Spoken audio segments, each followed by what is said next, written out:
And I guess so far as that investment and the journey that organisations have to take, typically what does that journey look like from the kind of ground zero through to being a more sophisticated engager in analytics? Yep, depends.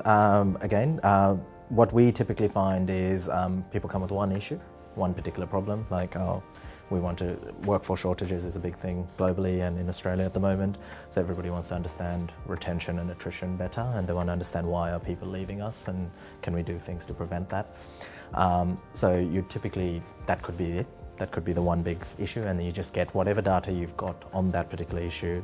You could very quickly do almost like a prototype level of analysis on that and get to those insights quickly.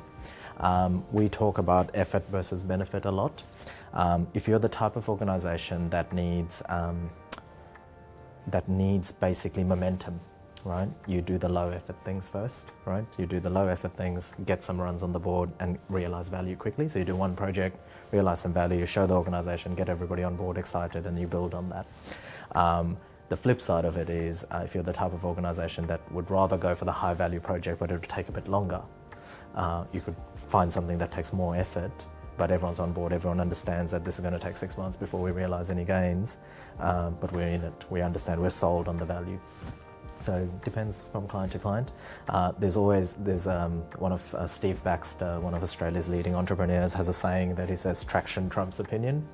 So I tend to like if they're starting on the journey, just to get everyone on board, find some low-hanging fruit projects, do those ones really well. The one thing we didn't talk about earlier about data analytics, and this is probably the beauty of a data mindset, you can build everything in a scalable way.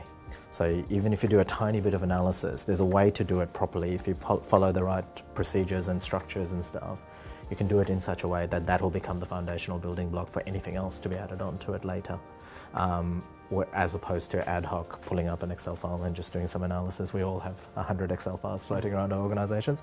I think what data analytics is forcing us to do is get a little bit more structured in our thinking, structured in our collaboration, and thinking about the future of that particular piece of analysis, that making sure that we can reuse it and rebuild on it, which is, I think it's a great move. I think that, particularly for an accountant, the audit trail you create when you do this in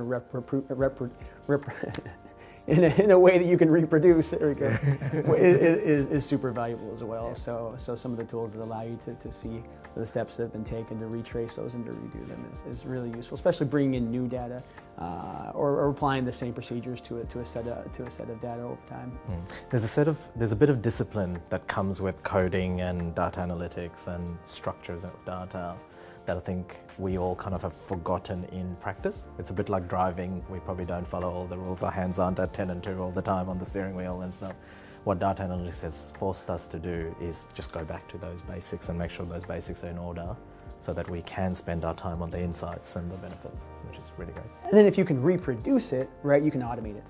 Right, if depending on how dynamic the structure is and how much it changes each time, and I think that's the other key benefit of these technology and some of the tools that are available is automation and the efficiencies that can be gained from that automation.